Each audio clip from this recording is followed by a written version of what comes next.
Hello everyone. Today we discuss some of the important questions from cardiovascular system. In this, I mentioned 10 questions, which include 10 slides that include 10 questions. These are very important questions asked in many government exams, either state exams or central government ESA and Norcet and many exams. So today we discuss very important question. Here go. The first question here is the above ECG rhythm represents. You can see a ECG here. What is this ECG rhythm represents? Four options are ventricular fibrillation, ventricular tachycardia, asystole, and first degree heart block. What would be the right answer for this? Before we jump into the answer, I want to tell something.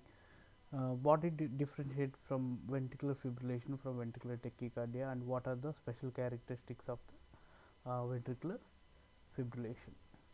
If you see here, ventricular fibrillation, the very important thing is in ventricular fibrillation there is no, the first very important characteristics, there is no P wave, there is no P wave here, and no QRS, there is no QRS waves also, there is no P waves and there is no QR waves.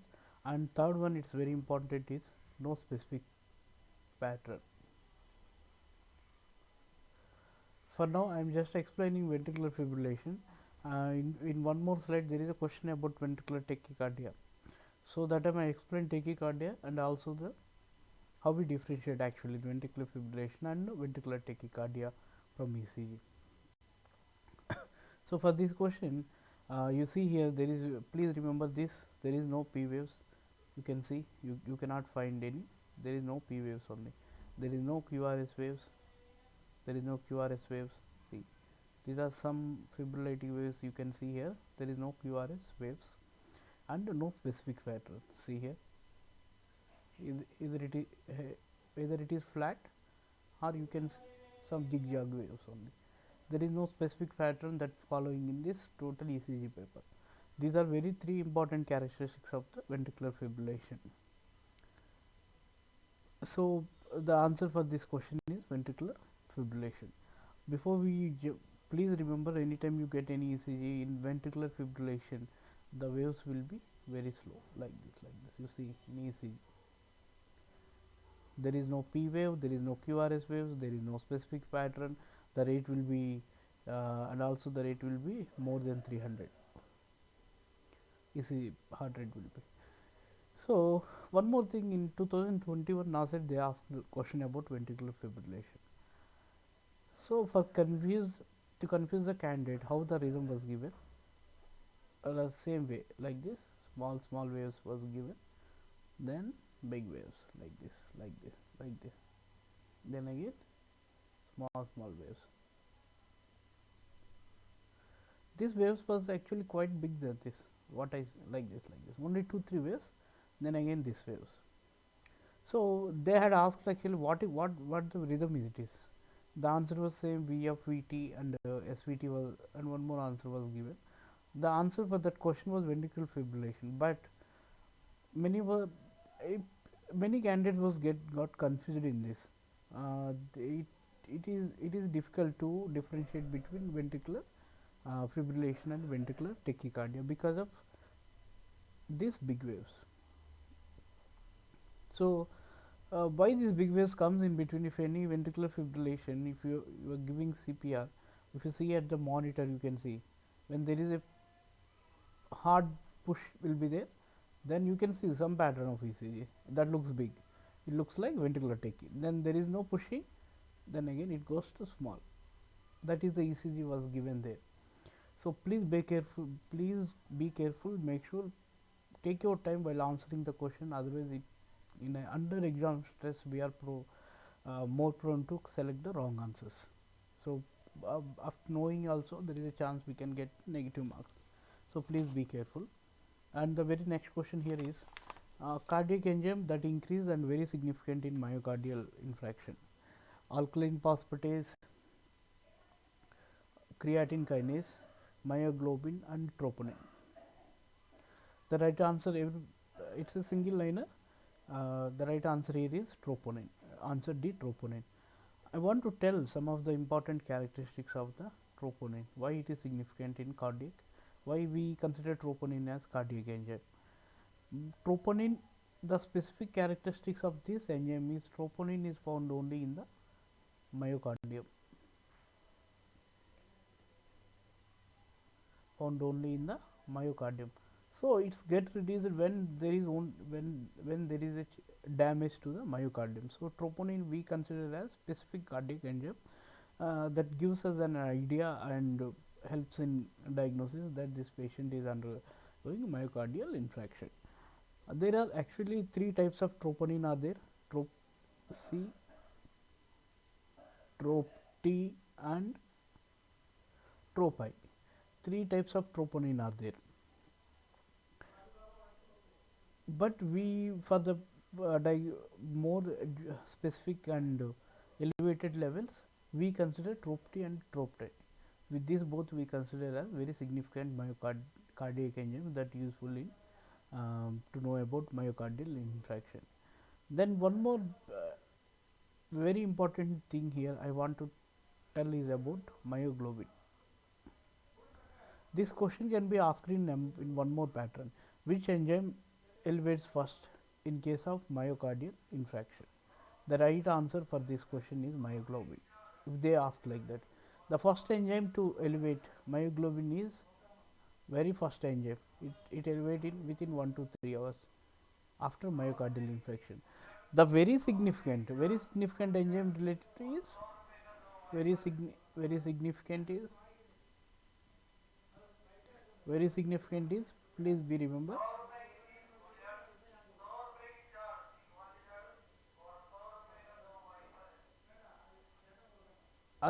then the very significant is troponin. So please make sure to differentiate about this when you are answering the this type of questions. Third one, door to needle time. The A is 15 minutes, 20 minutes, 30 minutes, and 1 hour. Which one is the right answer? This question was asked in 2019 ESI. ESI exam. This question was asked in 2019. What is this door to needle time? Door to needle time. It is actually the time when the patient arrives to the hospital, door of the hospital, to till when we identify that patient is having MI, myocardial infarction. Why this time is very important? There are certain protocols kept in framed, while the more earlier you make diagnosis or the more you identify very early that this patient is having myocardial infarction, the more chances that you can get reverse it, and so it's very important. So that's the reason we activate the stroke protocol when we get any patient with myocardial infarction, and all the blood workup and all the medicines that required kept in patient bedside, and all the team of doctors who required will be at the patient bedside, and in case if the patient required any type of radiological investigation, that all will available in within minutes to make the diagnosis very fast. So what is this? As per the rules, American Heart Association rules, it is 30 minutes. Then one more question can be asked from this type: what is door to uh, balloon time? Yes, door to balloon time. The answer for that is 1 hour. What is this one? This nothing that door to balloon time. The time you identify the patient and take the patient to, in case patient required angiogram or angioplasty. It literally means the time taken between you identify the patient and the time you inflate the balloon. That is door to balloon that is 1 hour. Door to needle time is 30 minutes and door to balloon time is 1 hour. And the question number 4, in which position the nurse advised the patient after coronary angiograph? A is supine position, semi-fowler position, side lying position and prone position. Which position patient keep the patient after the coronary angiograph?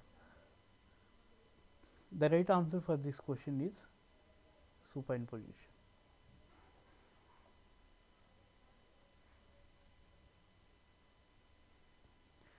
Why supine position?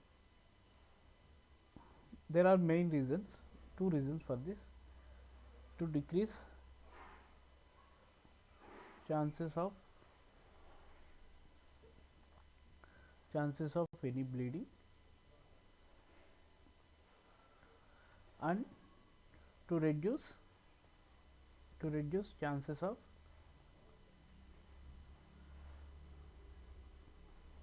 thrombus formation. These two are the main reasons that the patient kept on supine position after coronary angiograph. This question was asked many times, and the very important in post coronary care, in which side you check the pulse, in which side you check the pulse patient after coronary angiograph. Which side?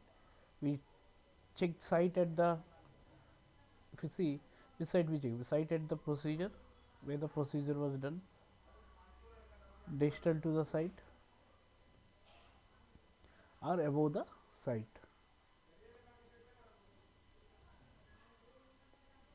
The right answer is distal to the site. Why distal to the site? We want to make sure that the circulation is happening in proper. If there is pulse, that means that circulation is happening. So we check the distal to that site after the coronary angiograph. From this, these two questions are very important: the patient positioning and this where you check the pulse. Same thing they asked after cardiac catheterization or coronary angiograph, where in which place you check the pulse. That's very important. And the fifth and very important question is position of the tricuspid valve. In this fifth question, I can say at least 4 questions are there in this, because they can ask anything from this.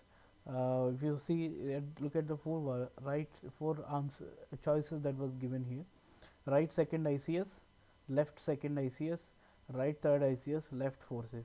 What is the position of the tricuspid valve? Position of the tricuspid valve is fourth intercostal space,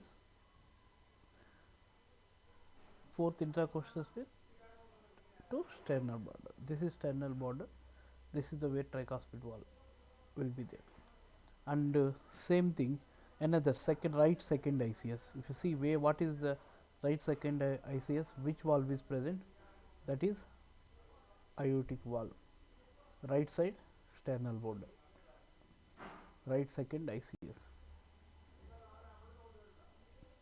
And which valve we have? One more. Left second ICS.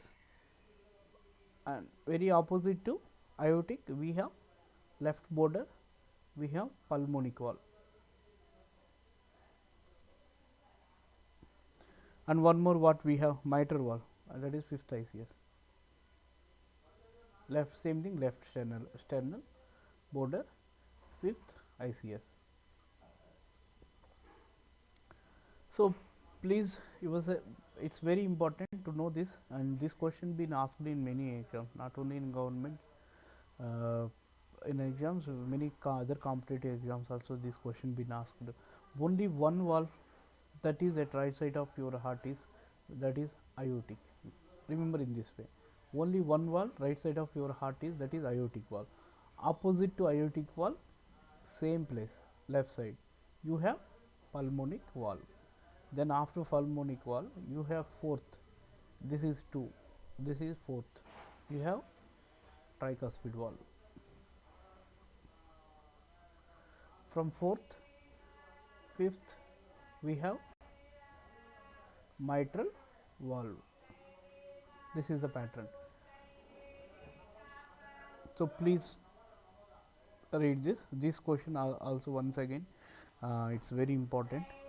And question number 6, vagal maneuver is used in which condition?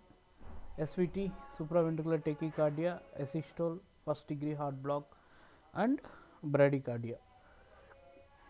In 4 out of which condition we use vagal maneuver? The right answer for this question is supraventricular tachycardia. Firstly, what is this vagal maneuver? How does it useful in a supraventricular tachycardia patient? What happens in supraventricular tachycardia patient? Increase in heart rate. What it means actually, vagal, there are certain procedures we do. One is carotid massage. We ask the patient to hold the breath holding, and immerse the patient face in ice water, and also we do ask patient gag. We ask the patient to for gag reflex. These 4 are called vagal maneuvers. We you do this in case of any patient with tachycardia patient. How this actually is in decrease the heart rate is it increase the it activates the parasympathetic system. It activates the parasympathetic system that leads to decrease in heart conduction system. So obviously, if the decrease in conduction, it leads to decrease in heart rate. So please remember this. These 4 are called vagal maneuver, and this is the physiology behind this. It activates the parasympathetic system so that heart conduction will decrease. Then it leads to decrease in heart rate.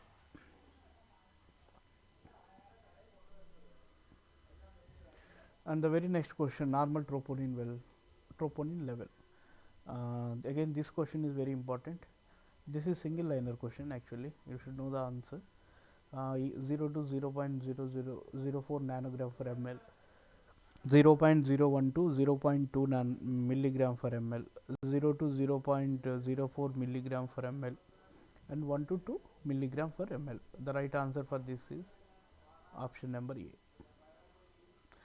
Why specially I kept is, while you doing this type of question, any type of normal values, please look at this nanograms, milligrams, milli equivalent for liters, okay, then milligram for deciliter. Please see if you see, both are same, right? 0 to 0.04, 0 to 0.04. Only the difference is milligram and nanogram. So while answering this type of any questions, it's easy and single liner question, but it confused there between nanogram and milligram. So it's very important once again. And we have question number 8 here. The most common cause of peripheral arterial disease. Again, this is single liner question: diabetes, deep vein thrombosis, atherosclerosis, and pregnancy. The most common causes, that is option number C. That is nothing than atherosclerosis. This is the most common cause peripheral arterial disease. So this is also again single liner question. We have one more.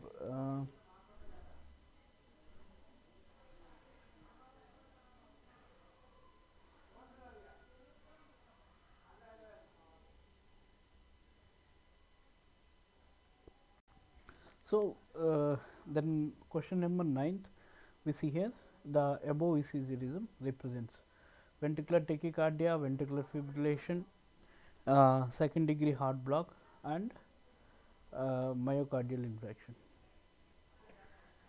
This 4 is we have 4 answers here. As I said earlier, in this question I will explain also difference between ventricular fibrillation and ventricular tachycardia and how to identify them. We see here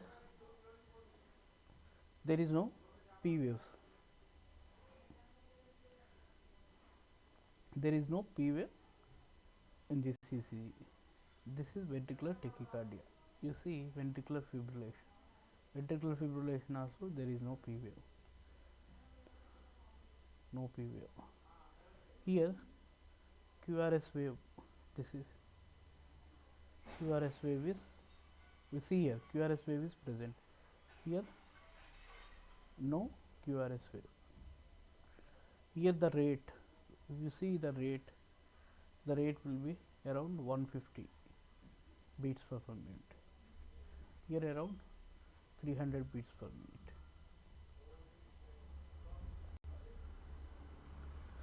In some ECG, in ventricular tachycardia, you can see some P waves are present. Here in this ECG it's not there, but in some ECG P waves you can see, but you cannot identify in ventricular tachycardia. It is quite difficult to see that. And also what happened here, the very important characteristics is the QRS wave is more than 0.12 seconds. This is one more special characteristics of 0.126. This is one way that we see the difference between ventricular tachycardia and ventricular. No P wave in both. In some cases in ventricular tachycardia P wave will be there, but it's difficult to identify. In QRS we will be there in ventricular tachycardia. No QRS waves in ventricular fibrillation. Remember it. If QRS wave is there, then chances it could be ventricular tachycardia. I am telling you, please remember this. I am talking here specifically difference between ventricular tachycardia and ventricular fibrillation only.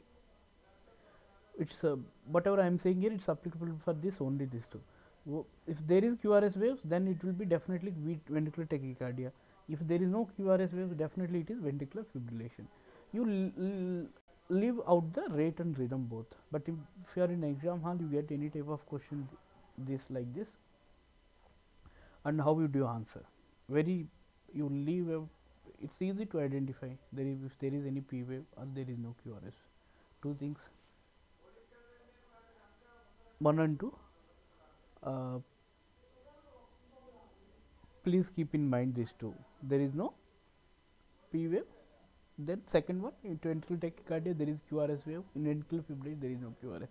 And if you see graph, ventricular fibrillation, the waves will be like this, more fibrillating, small waves will be there.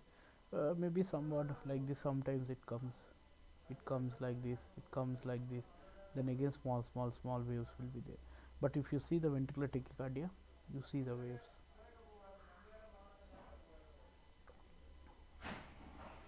You see the waves in ventricular tachycardia. So that is in case if it is ventricular fibrillation, as I said earlier, the waves will be very small waves you can see. So that's how you make differentiate between ventricular tachycardia and ventricular fibrillation. And the next one, how cardiac output is calculated. This is again single liner.